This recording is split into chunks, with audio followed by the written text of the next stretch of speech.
નમસ્કાર મિત્રો, અમારા નવા વિડીયોમાં આપ સૌનું હાર્દિક સ્વાગત છે।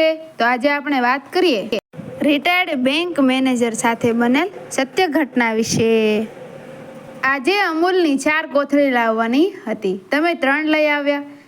જીગીશાબેન બોલ્યા, સારું હું લઈ આવું છું, એમ કહી ગૌરાંગભાઈ લિફ્ટ વગરના ફ્લેટના બીજા માળેથી ઉતરી અડધો કિલોમીટર ચાલી બીજી એક કોથળી લઈ આવ્યા। ત્યાં નીચે શાકભાજીના ગાડાવાળાએ માઇકમાં બૂમો પાડી, એટલે પપ્પા તુવેરનું ગાડું આવ્યું છે, 40ની કિલો પુત્રવધુ જુહી બોલી, સારું હું લઈ આવું છું।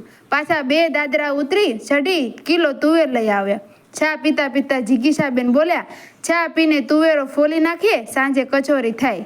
સારું ફોલી નાખીએ, એમણે જવાબ આપ્યો અને પત્ની જીગીશાબેન તુવેર ફોલવા બેઠા। સવારે 8 વાગ્યા હશે, એમનો પુત્ર છીરાયું ઉઠ્યો, સોફામાં બેસી ન્યૂઝપેપર વાંચ્યું, પછી કોફી પીધી। જુહીએ ગરમા ગરમ ઉપમા બનાવ્યા, એ ખાધા અને મોબાઈલમાં મેસેજ જોવા લાગ્યો। પણ કેમ છો પપ્પા મમ્મી, જય શ્રી કૃષ્ણ, શું કરો છો?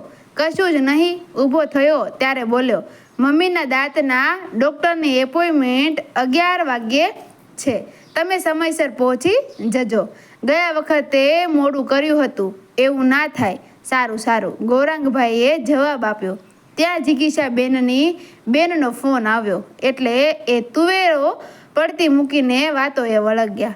વાતોમાં જરા પણ દમ નહોતો, માત્ર કોઈકનું લગ્ન આવતું હતું એની ખોદણીઓ જ હતી, પણ પોણો કલાક લગાડ્યો। એટલા સમયમાં ગૌરાંગભાઈએ અડધી તુવેરો ફોલી કાઢી। ત્યાં જીગીશાબેન બોલ્યા, ઓહો 9 વાગી ગયા, હજી નહાવાનું બાકી છે, પાછું દવાખાને જવા 10 સવા 10 તો નીકળવું પડશે ને, ઉપમા ખાઈને જઈશ, એમ કરી ઊભા થઈ અને ગયા। એટલે તુવેરો ફોલતા ફોલતા ગૌરાંગભાઈ ફરી સારું સારું બોલ્યા। એટલામાં પુત્રવધુ જુહી બોલી, પપ્પા સ્કૂલ બસ આવવાનો ટાઈમ થઈ ગયો છે, તુવેરો બપોરે ફોલજો, પિન્ટુ તૈયાર છે। સારું સારું કરી ફરી 2 સીડી ઉતરી પિન્ટુએ મૂકી આવ્યા। 10 વાગી ગયા હતા, નાહવાનું બાકી, સવારથી એક છાપ પીધી હતી, તુવેરો ફોલવાની લાહીમાં ઉપમાનો નાસ્તો પણ નહોતો કર્યો। પૂજા તો એક બાજુ જ રહી અને બધું પડતું મૂકીને પત્નીની દાંતની રૂટ કેનાલ ટ્રીટમેન્ટ માટે ઝડપથી તૈયાર થઈ। પત્નીને લઈ સૌથી વાર નીચે ઉતર્યા, દોડમ દોડ રિક્ષા બોલાવી આવ્યા। ડૉક્ટરને ત્યાં પહોંચ્યા તો બીજું એક મોટું ઓપરેશન આગળ ચાલુ થયું, એટલે 1 કલાક પછી ટ્રીટમેન્ટ થશે, એમ નર્સ બોલી। ફરી ગૌરાંગભાઈ સારું સારું બોલ્યા। પેટમાં ભૂખ અને સવારથી અર્થ વગરના કામના કારણે એમને અણગમો લાગતો હતો, પણ બેસી રહ્યા। દાંતની ટ્રીટમેન્ટ કરાવી 2:30 વાગે ઘરે આવ્યા તો પુત્રવધુ જુહી મેં વયનું માર્કિંગ કરવા નીકળી ગઈ, એટલે ગૌરાંગભાઈ નહાઈ એક દીવો માત્ર કરી ઠંઠુગાર જમવા બેઠા। 2 રોટલી માંડ ખાઈ ઊભા થઈ ગયા। જીગીશાબેનને વેનીલા આઈસ્ક્રીમ આપી, ગોળીઓ આપી અને સુવડાવી રાખ્યા। ત્યાં તુવેરો યાદ આવી, એટલે ફોલવા બેઠા। 4:30 થયા એટલે પિન્ટુને લેવા 5મી વાર સીડી ઉતર્યા। તુવેરો લગભગ ફોલાઈ ગઈ, સાંજે કચોરી બની, એ અને જીગીશાબેન જમવા બેઠા। ત્યાં જીગીશાબેનને માથામાં સણકા ચાલુ થયા, એટલે એમણે ડૉક્ટરને ફોન કર્યો। ડૉક્ટરે એક ગોળી લાવી આપવાનું કહ્યું, એટલે ફરી 6ઠ્ઠી વાર સીડી ઉતર્યા। ચાલતા ચાલતા એક મેડિકલ સ્ટોરમાં જઈ ગોળી લાવી, માથે પડેલા જેવી પત્નીને આપી, જમવા બેઠા પણ માત્ર 3 કચોરી ખાઈ શક્યા।